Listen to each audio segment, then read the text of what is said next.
You're now listening to the Pitchside Peregrines Podcast, your home for all things Athletic Club Boise.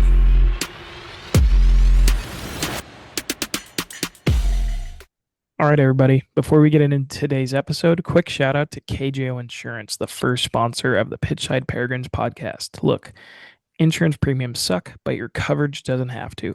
They know Idaho and the Pacific Northwest, and they'll actually find you a deal that makes sense. DM them on Instagram at KJO Insurance with Pitchside, or call 208-883-4800 and tell them Kyle and Elias sent you.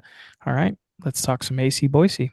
Okay, welcome everybody to the post-game reaction after our match against Spokane Velocity in the USL Cup.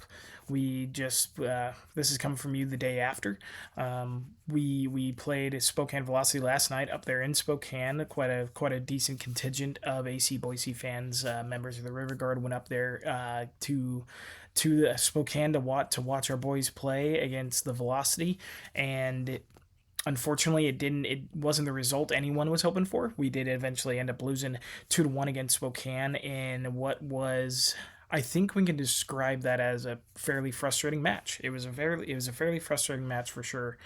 This seems like this game was definitely, it showed a lot of what Boise can do. That's positive, especially in the first half. I felt like we came out of the gate really, really well in the first 20 minutes, but we also might have punched ourselves out a little bit. So yeah, it was a frustrating one, and it's not the result that we wanted. I know this is a competition that we want to perform well in, given that it's our first season. We want to win games, we want to do well, we want to progress through these competitions, especially since we are not in the Open Cup. This was a good competition to move forward in and hopefully get a home game in the later stages. But with this result, as you can see on the screen here, this is the standings in our Group 1. We're now on 5 points through 3 games, so the likelihood of us progressing may not be great at this point. We're sitting in third in our group, and so Sacramento ended up getting 2 points from Monterey, so they are definitely looking like they're going to hold on to that first place spot in the group. Spokane now sits above us after their win against us, so it's not looking great. It's not looking great for us progressing. So maybe in our game against, I believe we are playing Sacramento next. Yes, we are playing Sacramento next. So there's a chance if Spokane drops points in their next game and we end up beating Sacramento. But again, it's looking like not a great. It's not looking great for us progressing. So we can kind of go into how the game's shaped up. So we will jump into SofaScore just because it is a good source.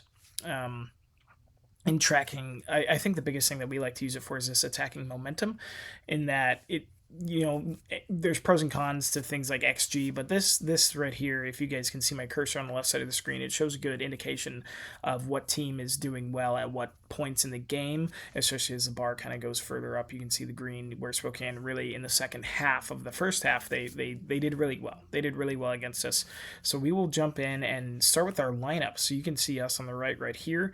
This is as close to probably our strongest starting 11 that Nate Miller is comfortable with the exception, I think, being Jared Mazzola is our cup keeper at this point. He's a cup goalkeeper, and I think the fan base is very, very split on Thomas Among.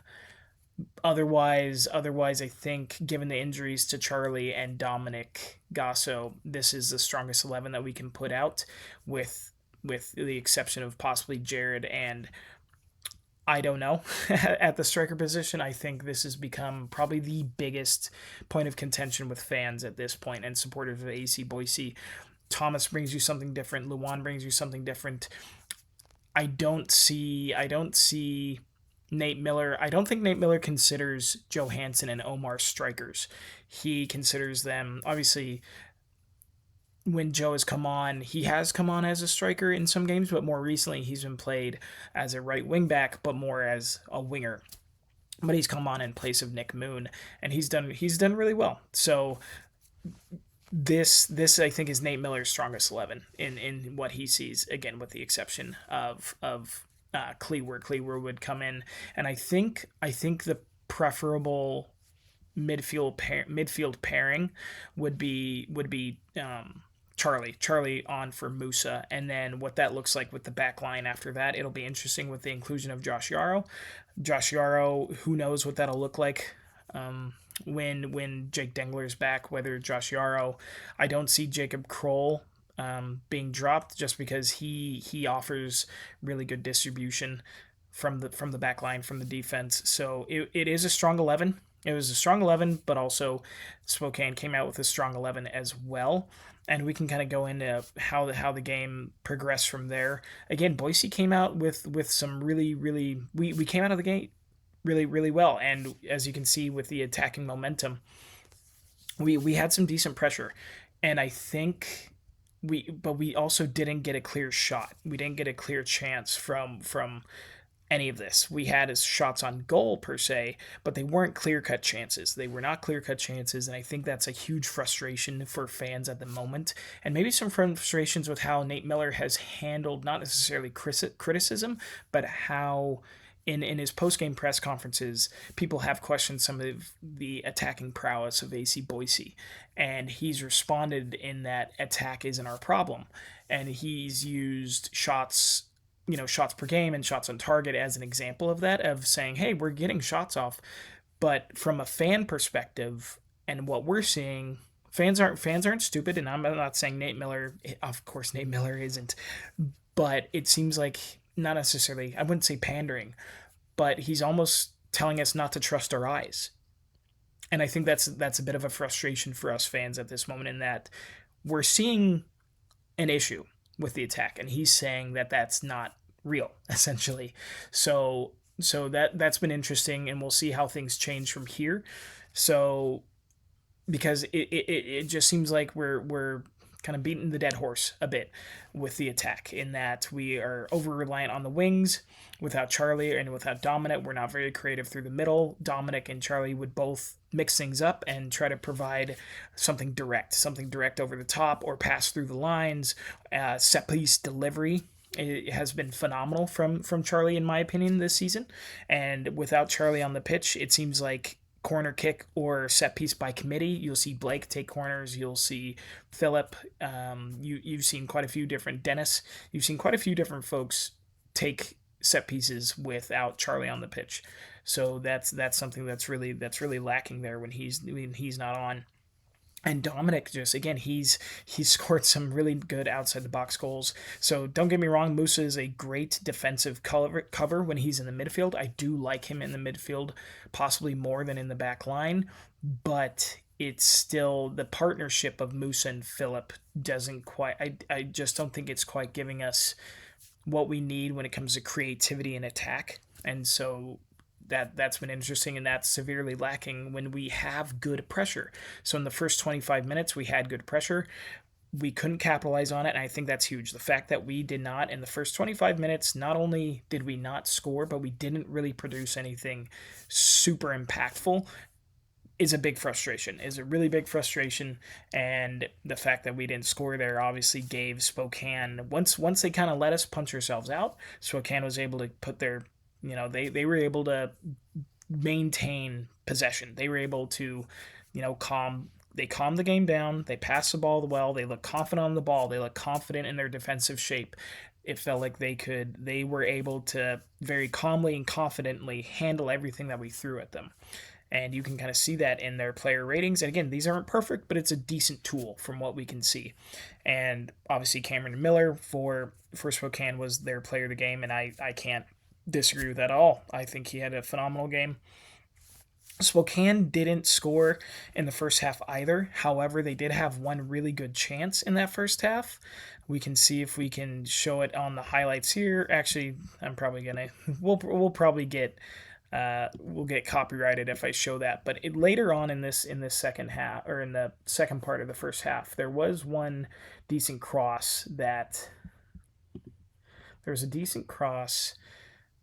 they put in that obviously I felt like should have been a goal. If you folks remember, it was probably about this minute mark. So we're probably looking at minute 35. They were on the right side, or I guess our left side, attacking down Jacob Kroll's side of the pitch and Blake Bodley's side of the pitch, and they put in a really good cross that was deflected on towards goal, kind of towards the back post. Jared Mazzola was never going to get there, and it looked like their attacker was just a little bit flat-footed. I don't know if he was a striker, or I think it was Brett. I think it was Nico Brett who could have gotten there, and he just wasn't quite able to. But I felt like once Spokane really got their foot on the ball and maintained some dominance in the second half of the first half, they probably should have gotten away with a goal. And I was surprised that didn't go in. And it just would have been one of those moments where Mazzola wouldn't have been at fault, and it would have been par for the course for Boise. This is, again, it's another example of Boise. We would have gone down, which eventually we did. As we moved on to the second half, we didn't make any changes at that point. We didn't make any changes. I think our first change came in the 65th. Yes, so in the 65th minute, we made some changes. But overall, in the first half, we didn't really have a standout. I would say I did think I did think that Philip had a good second half. Again, Blake was all over the place. I thought Jonathan had a decent first half. So, but we didn't have any standouts, especially the fact that we had to defend so much in the second half of the first half of the game. So moving into the second half of the game, we had some decent possession in the opening minutes, but nothing concrete, no big chances.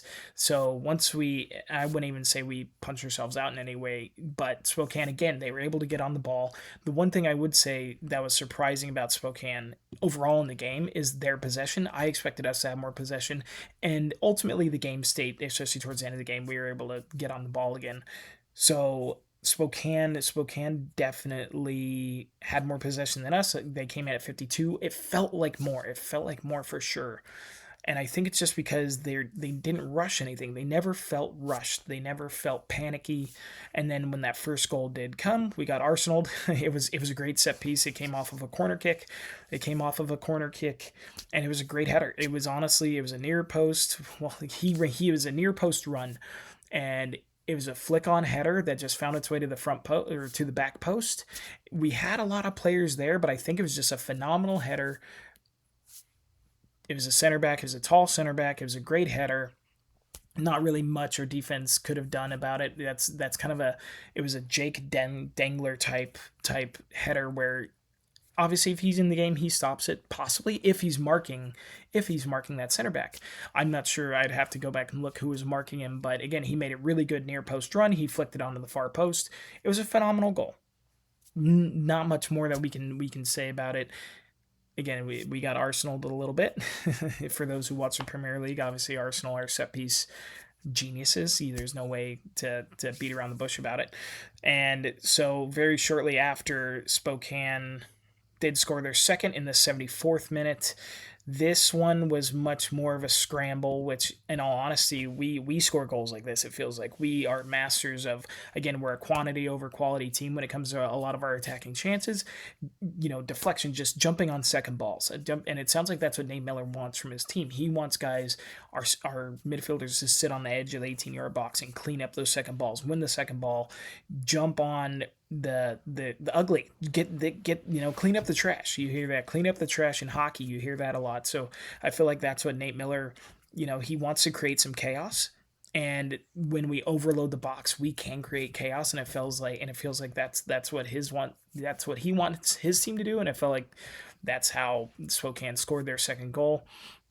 And I think they have that down. Initially, they had it down as an own goal, I think, against Jonathan Ricketts. And it now looks like they have it as a goal for Lewis. I forget his first name, but Lewis, the midfielder, not the goalkeeper for Spokane, scored their second goal. So again, we go down 2-0. That, I believe, is the fifth game in a row where AC Boise has gone down first in a game. So let's look at some of our finished games going back to Monterey Bay. Since our 2-0 win against FC Naples, it's not been pretty.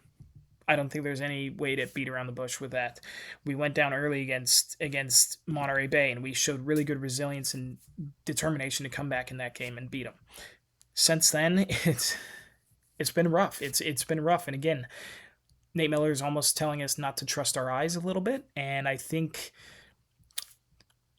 the River Guard and different supporters groups are really positive. This is a positive fan group, and I wouldn't say it's getting toxic in any way, shape, or form, but it's starting. People are getting annoyed. People are getting a little, it feels like we're all going insane. What's the definition of insanity? It's trying the same thing again and again and again and expecting different results. And it feels like that's what we're doing. It feels like we're going insane.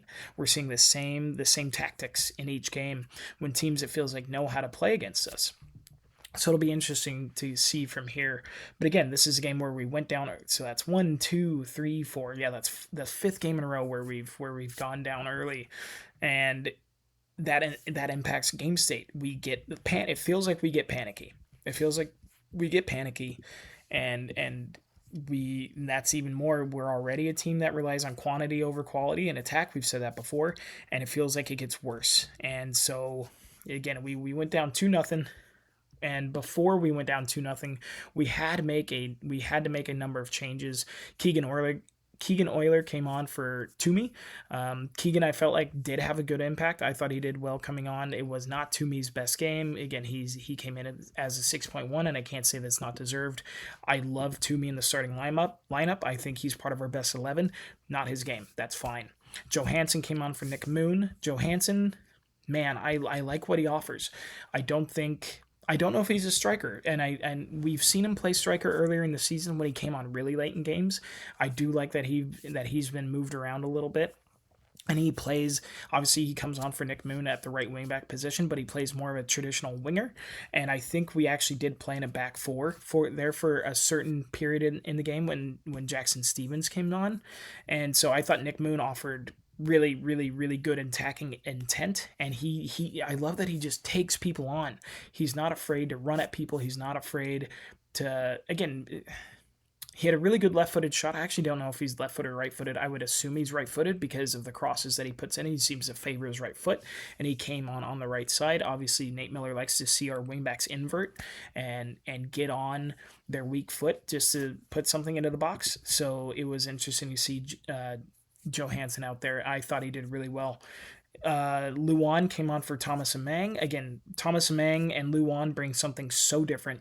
Thomas, not his best game, and it feels like he is a striker that really, really can finish off those ugly chances. The garbage goals. He's able to clean up ugly chances, and it seems like he's a specialist at doing that. And he wasn't able to get on the end of anything. Some really rough fouls by him today, and not timely per se. So not his best. And Luan brings something so different. I like the way Luan holds up the ball. We just can't seem to find him. We really can't seem to find him, because I know he's got a really good shot, and he's left-footed, and he hits it hard. And I think he's going to hit the target. It's just he hasn't been able to do that so far. And we have to find a way to find him. And it feels like if he had the instincts of Thomas just always seems to be at the right place at the right time, but his quality of finish may not be what Luan can offer. So again, if we could just marry those two, if we could marry Luan, like Luan's finishing and his just quality on the ball in the box, and we could marry it with Thomas's just pure, like Thomas, you can see the effort. He closes people down. He runs at people. He throws a few elbows for good or bad. And if we could just marry that with Luan's, it seems like he has that poacher, not poacher instinct. That's not the right word, but he has a good finish on him. If we could just marry those two, we just have to find him opportunities. And I feel like he can be really effective. And I think maybe we need Charlie, or we need Dom, or we need Jackson Stevens. I was really impressed by him. He came on in the 80th, and I thought he did really well. So Luan, I think there's one example in this game in about, I think it was in the 83rd minute or so. I think we had gotten our goal back, where Johansson did a really nice backheel flick over the top, and if he just would have been on his toes, I feel like if Thomas was on the pitch, who knows if he would have scored, but he just seems to always be on his toes. Luan seems either flat-footed. I'm not going to say lazy because I know he's not. I know he's not. No one at this level is going to succeed if they're lazy. I just think it caught him off guard that Joe tried something that fancy. He did this little back heel flick that fell to him, and the goalkeeper for Spokane was able to smother it. But I felt like if he just would have been on his toes just a little bit, we could have leveled the game. The goal that we did score obviously goes down as an own goal for the Spokane goalkeeper, and it was Blake just hit a hard cross kind of right at the near post, and I don't know if he was trying to parry it around the post, Blake hit it hard. He hit it really, really hard. So I think it just a goalkeeper mistake, but we'll take it. It's kind of fortunate. Obviously, Blake wants to get off the board and score his first goal for AC Boise, but I don't think he would have wanted to do it in that fashion. And maybe that's just me being, a purist or someone who, because guys want goals anyway, they can get them, and maybe he has a goal bonus. Who knows in his contract, and if he scores, he gets a bonus or something like that. But it would have been a rough way to score your first one, so we'll take the own goal. We'll find any way to get on the board. And shortly after we scored, we had Jackson Stevens come on for Jonathan Ricketts, and I thought Jackson Stevens was great. He did. He only had about 15 minutes out there on the pitch, included added time, and he did really well. He came out and he did really, really well. I felt that he had a great game when he was on there. I talked to Ryan in the River Guard, and he knows Jackson's style of play a little bit, and he told me he's really good on the ball. He's a true number 6. He's a deep lying playmaker. He's kind of a quarterback. He's got good vision. He can help screen for the back line, but also provide that quality on the ball. So maybe Charlie and Dom are a little bit more traditional number 8s. It seems like good on the ball. They can they want to play on the edge of the box, and Jackson seems like he may be that more deep lying midfielder who maybe he's not going to be making as many runs like Phillip. Phillip will make those runs. Like he's going to dribble. And it seems like Jackson may not be that style player, but he's also may have a little bit better distribution than Musa on the ball. So it would be really interesting to see if maybe Jackson Stevens is a guy that we threw out there a little bit more just to get that quality on the ball again, because it's just something Musa doesn't quite offer. Phillip he dribbles, he runs on the ball. He's kind of a pass and go, short pass, and maybe Jackson can just offer something different, because at this point it's not working. Something's not working, and I do kind of want to get into what a lot of you have said before I get into some kind of fan participation that we have through Discord and through Instagram. Disappointed in the Spokane attendance. Again, Spokane is in a weird place. It seems like there's the rumblings about them folding. There's rumblings about just the struggle that they're going through. It's a nice new stadium. It's centrally located, and they can't fill it. Why? Why can't they fill it? The Zephyr folded for probably a myriad of reasons. Attendance could have been one. Travel, because there's no other teams in the Super League for the women out there. So the Zephyr folding is obviously is at the canary in the coal mine for the men's team, because it seemed like the Zephyr were promoting this as the River City rivalry, and this, we hate it, we hate Boise, and we're gonna fill the stadium, we're gonna make it loud. I could hear the River Guard, and maybe that just comes down to where the River Guard were situated compared to the microphones, but they were loud. We could hear them. Why could we hear Boise fans more than Spokane when we probably had, 20 to 30 people there? So it was disappointing. If we want to make this rivalry thing, it's like, well, you better. Obviously, they won on the pitch that day, but we're winning off the pitch. It seems like with our ownership, it seems like with our fans, we're winning that head-to-head battle. So it was an interesting one there. So yeah, disappointed. Again, maybe the USL Cup isn't the most traveled to competition in this league, but the Spokane fans are going to talk a lot of smack right now, and I don't think they have as much reason to do so. So we can go ahead and jump in to some kind of fan participation to see what people. So if you see me on my phone right now, that's because I'm jumping into Discord to see what people have said, and also our Instagram. So thank you again for everyone participating on our Instagram. We really do appreciate it, and we're going to jump in and see what a lot of you had to say on the game. There were quite a few people who participated. So we had one person again, this is Ryan who says, "Hey, we're out of this competition. Nobody wants to finish. It's just brutal." Yeah, exactly. It was brutal. No one. We had a little bit of confidence on the ball there towards the end of the game where we had a few shots, and we can go to the statistics here now. So ball possession. They ended up with a 1.46 expected goals. Again, it's not the perfect metric, and I get that, but that's what it felt like. I don't even think they scored their big chance. I think that was one that they missed in the first half. Total shots was even, surprisingly so. Again, Boise, and I'm surprised by a lot of this. I expected us to have about 55% possession. I expected us to have more shots. Their goalkeeper did have more saves. We were about even on corners, fouls. We were fouling more than I thought. We had less passes than I thought. It was an interesting one. It was an interesting one for sure. And again, they played through. Yeah, they were playing kind of middle of the pitch a little bit. Pass map was more centrally. So it was an interesting one for sure.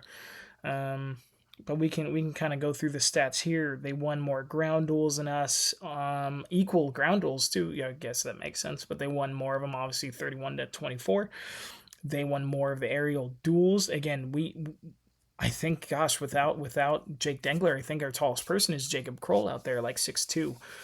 Dribbles, obviously we have guys that want to get on the ball and dribble, so that makes more sense. We have Phillip and we have Nick and we have Blake, guys who want to progress the ball at their feet, and so that kind of makes sense. We did, let's see here. So they did pass the ball really well.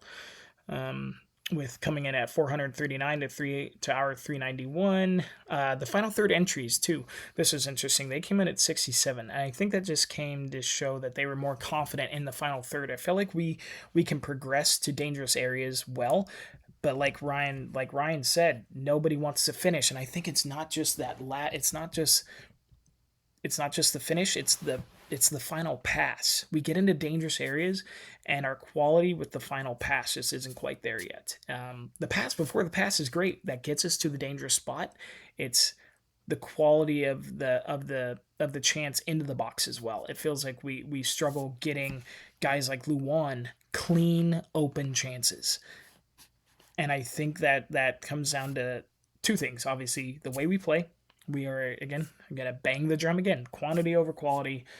And not having a striker that fits the profile. And who that striker is, it feels like Nate says, no, we have two strikers, Luan and Thomas, and then we have two kind of forwards, like Mo Salah type inside forwards. They're kind of wingers. They're not quite 10s. They are a hybrid, and that would be Omar and Joe. And I like it. Omar's perfect to run at tired legs. Stretch the play. Joe's kind of the same way. He can just run at people. He can challenge people. But Joe was on the pitch for 20 minutes, and he was arguably, I would say he was our best player. And it looks like SofaScore agrees with me. So that was an interesting one for sure. So yeah, we can kind of look at some stats while going through everyone's comments. KJO Insurance, a bit of a snooze fest. You're not wrong. Again, we did not have as many shots as we would have liked to. Spokane was able to calmly kind of slow the play down when they were on the ball, and it did not. We just lacked the intensity there, it felt like, once we kind of punched ourselves out. Some comments about Sacramento and Monterey Bay. Obviously, we needed Sacramento to either get 1 point out of that game or lose outright, and they ended up getting 2 points off of a penalty shootout win against Monterey Bay. So Sacramento winning that game, they're essentially clinched. I would put that. We have Jonathan with the river guard. Lack of communication in the back, which led to that second goal by Spokane for sure. Waited too long to press the ball. That is true. It didn't even seem like we pressed. Like, obviously, pressing is a system.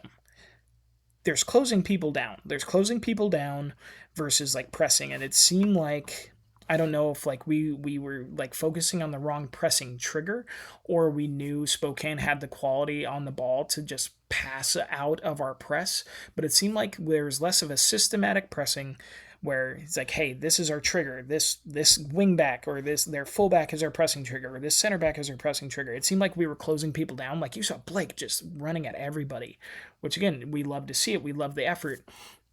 But it seemed like the pressing trigger, I don't know who it was. I might have to go back and look and see who the pressing trigger may have been. But it definitely seemed like we were not quite on par like with our typical pressing system, where you can see it's a coordinated effort to close down passing lanes. It seemed like we were just closing down the man and hoping someone was falling in behind to close it on a passing lane when it maybe that system, it just wasn't as clean and concise as we know it can be as a system, when it seemed like maybe it was just like relying on individual efforts. Like, hey, maybe if you can go close that guy down and cause a little bit of chaos, that'll be great. But again, with the second goal, definitely a lack of communication. It felt like where we had, again, it's essentially an own goal by Jonathan Ricketts, which again, it's not his fault per se, but just an ugly goal to concede. Courtney Bowling, forwards need to show more on the attack. The midfield need to be able to distribute. Yeah, so again, it's a problem. It's a problem. Toomey does a good job of stretching things. He's not a striker, and neither is Dennis. Toomey was acting more, I guess. I think he was further. If we look at where guys were positioned in this game, we can look at lineups, and then we can go and see their average position here on the right. So this will be Boise, I believe. Real talk. You're already paying for insurance. Question is, are you overpaying? KJO Insurance covers Idaho and the Pacific Northwest, and they'll shop around to get you the best coverage for less. As you can see on their website, they have plenty of options for coverage. So please DM at KJO Insurance on Instagram with keyword pitchside, or call 208-833-4800 and tell them Elias and Kyle sent you. Now back to today's episode. Yep, 99. Gosh, I wish you could see it better. But this is Boise over here on the right, and I wish you could see it a little bit better, but everyone's kind of blacked out for some reason. But number 23. So number 23 for us is Omar. That's with the substitutions. So Nick Moon was definitely our furthest ahead. Thomas would drop deep, and this is Toomey over here, number 7. So Toomey and Thomas were fairly level, and so they were kind of leading the line with Dennis number 10, or excuse me, that's Blake. I apologize, everybody. So Nick kind of leading the spear, with Thomas dropping in, with Toomey and Dennis kind of inverting and dropping a little bit deeper than Thomas. But again, Thomas, he doesn't link up play very well. He's kind of, again, that bull in the china shop. So, but they need to show more. They need to show more attacking and finishing intent. So I agree with you, Courtney. It's not clicking. It's not clicking back there. So you can kind of see the shape that we fell into, though. You can kind of see back 3, midfield 2, attacking midfield 2. So it definitely looks like more of a 3-2-2-3. So 3-4-3. With Nick and Blake acting as wingers, essentially. They obviously have to track back, but this does show kind of a good indication of where they set up. I do like this spot for Dennis. Dennis was, he was staying out wide and cutting in. He'd stay out wide, receive the ball, cut in. Toomey was, man, he dropped deeper than I thought. I just don't think he got as many touches as he hoped. This makes more sense. Phillip being a little bit higher than Musa. Musa was more of the direct screen for the back line. Jonathan, this makes sense more as well. Jonathan is more of our, and where you guys see we were able to speak with him, and that's kind of a surprise. We were able to get a player interview, and I called him a marauding center back. And I don't know if you guys remember Sheffield United in the Premier League a few years ago, but they had overlapping center backs. That's what Jonathan does. While Jake, he's more of that. He's really good on the ball, passing wise. So he's going to sit a little bit deeper with Joshua Yarrow, who we haven't spoken on him much at all yet, but I felt he did a really good job. I thought Joshua did a really good job. He's going to provide, obviously he's not the exact same profile as Mr. Dangler, but he did a great job covering in that position. He's obviously MLS quality player. Is down here to just get minutes. He is down here just to get minutes, and I can kind of share. We were able to speak with some folks down in St. Louis just to see what he's going to offer us. So this is something directly from some of the St. Louis guys. So let's see here. So this is talking with one guy who works for, or he's for the ball watching. So they're called the Ball Watching St. Louis, and that's a podcast down there. And he did tell us just a few things that we can expect from Josh. So he said Josh is an incredible leader on and off the pitch. He will fight for every ball, be aggressive in the interceptions and aerial duels. Could also chip in on occasional corner kick in the attacking third. And yeah, and he also said that he's extremely positive and professional with a great work ethic. Those are all phenomenal intangibles, and it sounds like he's going to offer a lot on the pitch as well. So when Jake Dangler comes back, you can't drop Josh Yarrow, it sounds like. So it'll be really interesting to see what our backline looks like and how we, where does Jonathan Ricketts move? Where does Nick Moon move if we want Ricketts to stay? Because Jonathan Ricketts has been one of our best players, so I don't want to see him leave the pitch. So, and part of the reason why, we did ask, it's like, hey, why isn't Josh Yarrow been getting the game time that it seems like he may deserve in St. Louis? And the reasoning that he gave is it just seems like the system that they play, they play out of the back. They expect a really good ball-playing center back.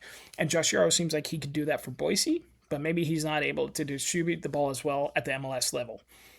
At our level, sure, it's probably going to work, but at the MLS level, just he may not be quite there for how St. Louis wants to play, but obviously he's going to be super important for us. We're very grateful to have him for the rest of the season, and we look forward to how, especially when Jake comes back, kind of how that's going to set up.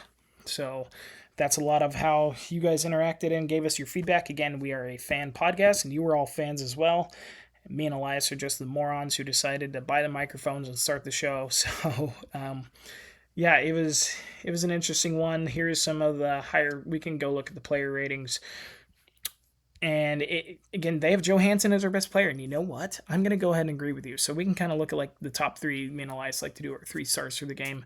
I'm going to go ahead and say my 3 stars. I don't know if I would have put Joe at number 1, but I honestly, after talking to myself in this room for obviously 20, 30 minutes, I'm going to go ahead and, I'm going to say Joe was the best player on the pitch for that short time period.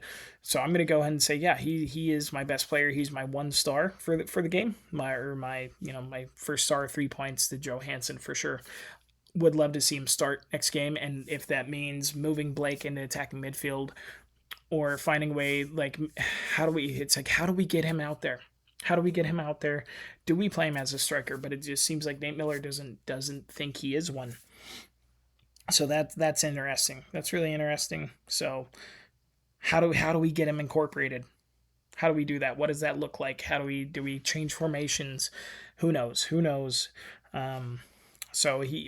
Joe, he's my first star. My second star, I would go ahead and I'm going to put Josh Yarrow. He looked comfortable on the ball. He showed some of those intangibles. May not be his best game on paper, but I think seeing new player, maybe rose-tinted glasses, but I thought he did well. So I'm going to go ahead and give Josh Yarrow second star.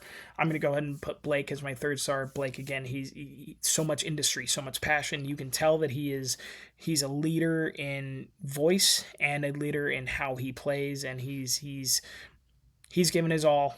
I don't know how he's still running. I'm sure his legs have just got to be shot, but he's so much of our attack. And I don't really think that's his fault. It's just a system that we play. And obviously, if you're going to play that system, you need players like Blake to play that way. So Blake is definitely going to go ahead and be my third star for the game. Again, on paper, may not have been his best game, but he offers so much for us, both in attack and defense. Obviously, he leaves a lot of space in behind him because of the system that we play, but he's not afraid. He's contributing. He's contributing for sure. So yeah, it's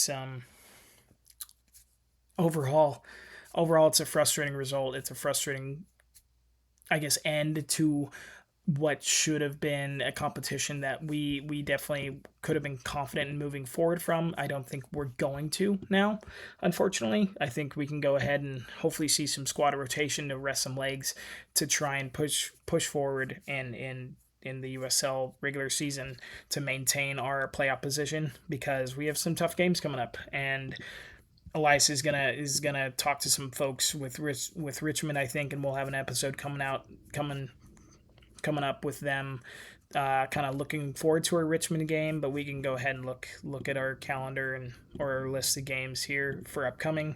Again, tough game against Richmond. I'm gonna go ahead and predict that we gotta change something, and I think Nate Miller is going to. Again, we Monday morning quarterback. We're just fans. We're not experts, but we've all watched enough soccer to know what we see, and I think we can see that something needs to change, and I'm sure Nate Miller knows that too.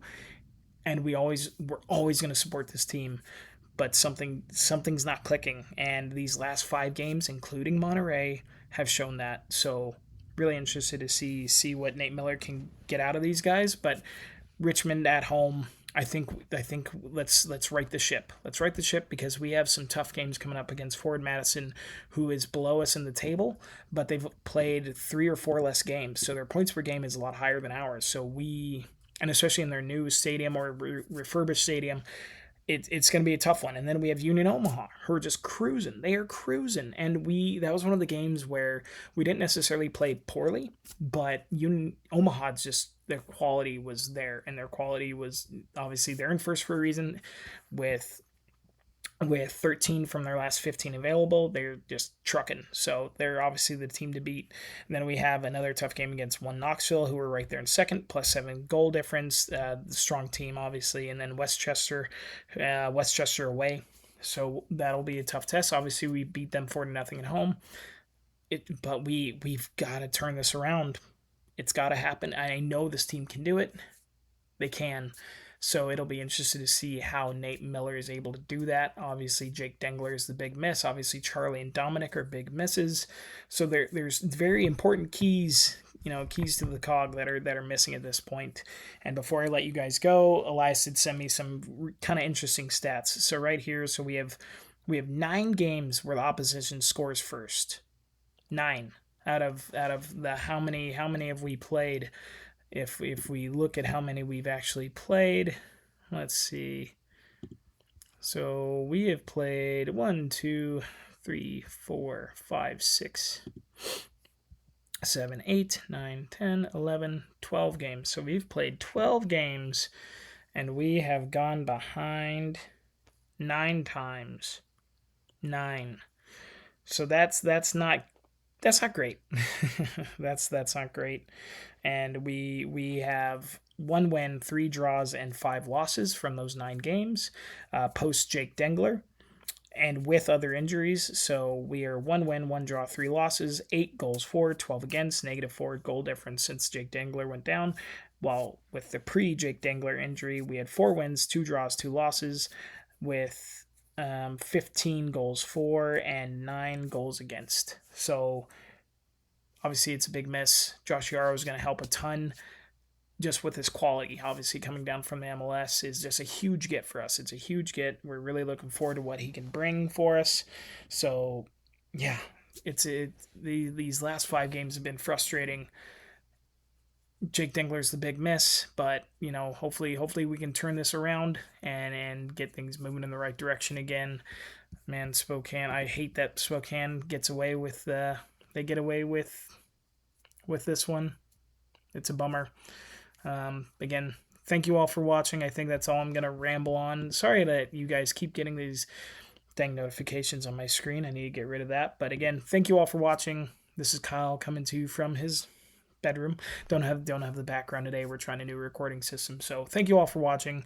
Please like, subscribe. We're on X, we're on Instagram, we're on YouTube, we're on Spotify, Apple Podcasts. Thank you all for supporting us. Thank you all for watching. And we will talk to you all later, and we'll see you out at the stadium. Thank you all.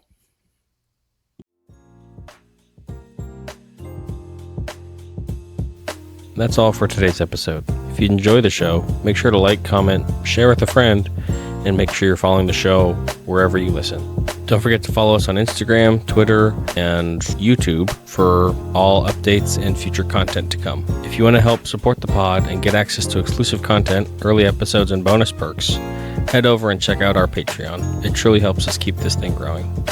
Thanks again for listening. Thanks for being part of the community, and we'll catch you in the next one.